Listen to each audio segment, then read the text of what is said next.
নমস্কার বন্ধুরা, আমার চ্যানেল খাদ্যরসিক বাঙালি বাই অন্নপূর্ণাতে আপনাদের সবাইকে স্বাগত। আশা করি সকলে ভীষণ ভালো আছেন, সুস্থ আছেন।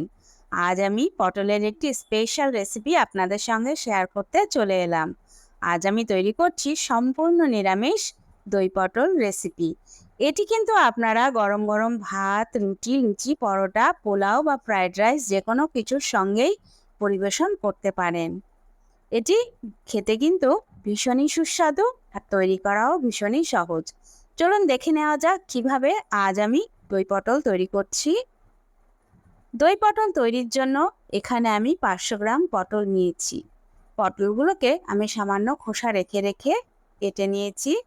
আর পটলের দুই সাইড আমি এইরকম আড়াআড়িভাবে কেটে নিয়েছি। এতে করে ঝাল, মশলা, তেল সবই পটলের মধ্যে সুন্দরভাবে ঢুকে যাবে। এবারে মিক্সিং জারে আমি একটা মশলা তৈরি করে নেব। এর জন্য দিয়ে দিলাম 4টে কাঁচা লঙ্কা।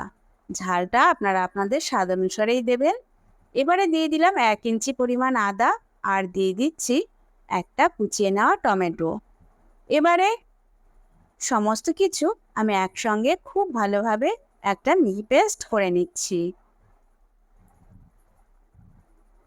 আদা, কাঁচা লঙ্কা ও টমেটো পেস্ট হয়ে গেছে। এবারে ওই একই মিক্সিং জারে আমি দিয়ে দিচ্ছি 10-12টা কাজু বাদাম আর দিয়ে দিচ্ছি 100 গ্রাম গ্রাম জল ঝরিয়ে নেওয়া টক দই। এবারে কাজু বাদাম ও টক দই আমি একসঙ্গে পেস্ট করে নেব। এবার উনুনে কড়াই বসিয়ে আমি রান্নার জন্য সাদা তেল দিয়ে দিলাম। আপনারা চাইলে সর্ষের তেলও ব্যবহার করতে পারেন। এবারে তেল গরম হলে আমি এর মধ্যে একে একে সমস্ত পটলগুলো ভাজতে দিয়ে দিচ্ছি। পটল ভাজার সময় আমি সামান্য লবণ দিয়ে দিলাম। এই সময় আমি কোনো হলুদ গুঁড়ো ব্যবহার করব না। পটল ভাজার সময় হলুদ গুঁড়ো ব্যবহার করলে তেলটা ভীষণই কালো হয়ে যায়, যা পরে আর ব্যবহার করা মুশকিল হয়ে যায়। এবারে পটলগুলোকে আমি এইভাবে ঘুরিয়ে ফিরিয়ে খুব ভালোভাবে ভেজে নেব। পটলগুলো সব দিক যাতে সমান ভাজা হয় সেদিকে খেয়াল রাখতে হবে। এই জন্য বারবার কিন্তু ঘুরিয়ে ফিরিয়ে পটলগুলোকে এইভাবে ভেজে নিতে হবে।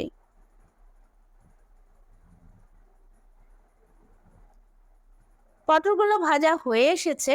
আমি আবারও পটলগুলো ঘুরিয়ে ফিরিয়ে দেখে নিচ্ছি সব দিক সমান ভাজা হয়েছে কিনা।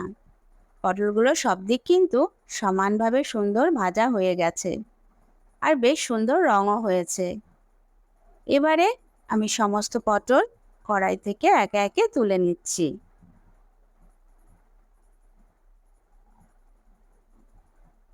পটল তুলে নেওয়া হয়ে গেলে ওই তেলের মধ্যে আমি ফোড়নের জন্য দিয়ে দিচ্ছি তেজপাতা আর দিয়ে দিচ্ছি এলাচ, দারুচিনি ও লবঙ্গ আর দিয়ে দিচ্ছি হাফ চা চামচ গোটা জিরে। এবারে ফোড়নটাকে আমি কয়েক সেকেন্ডের জন্য নেড়ে চেড়ে খুব সুন্দরভাবে ভেজে নিচ্ছি। ফোড়ন থেকে সুন্দর গন্ধ বেরিয়ে এলে এর মধ্যে আমি দিয়ে দিচ্ছি কাঁচা লঙ্কা, আদা ও টমেটোর পেস্ট।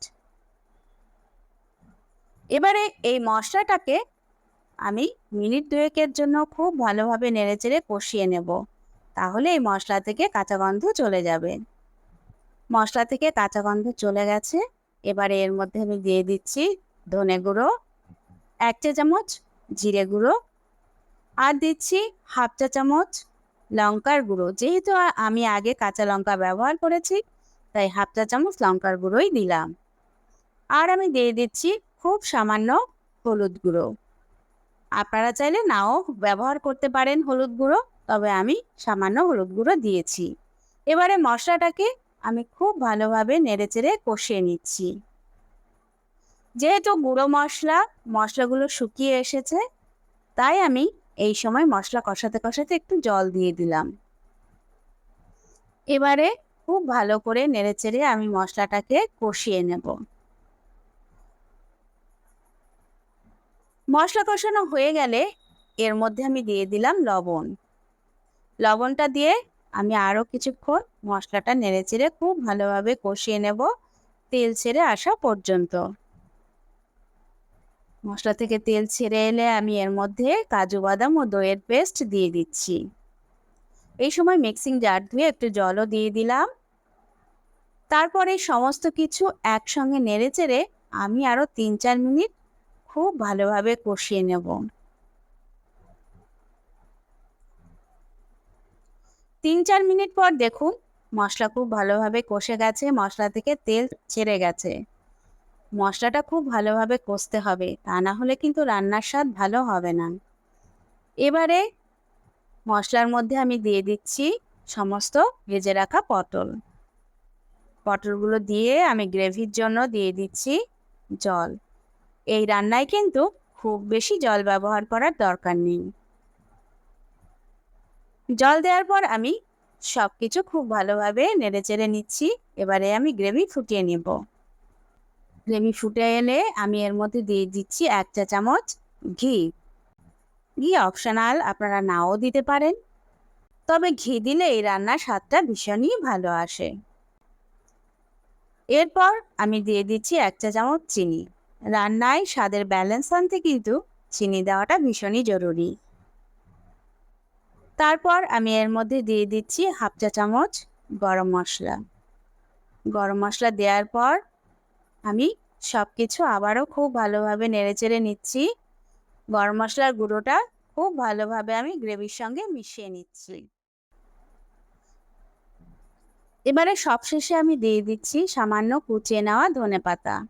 ধনেপাতা আপনার হাতের কাছে না থাকলে দেওয়ার প্রয়োজন নেই, আমার কাছে ছিল আমি তাই দিয়েছি। তৈরি হয়ে গেছে আমার দই পটল রেসিপি। আপনারা কিন্তু যে কোনো নিরামিষ দিনেই এটিকে তৈরি করে নিতে পারেন। আমার এই রেসিপিটি আপনাদের কেমন লাগলো আমাকে কিন্তু অবশ্যই কমেন্ট করে জানাবেন। ভালো লেগে থাকে বাড়িতে কিন্তু বানিয়ে খেয়ে দেখবেন। আর প্লিজ লাইক শেয়ার করবেন আর আমার চ্যানেলটিকে সাবস্ক্রাইব করতে যেন ভুলবেন না।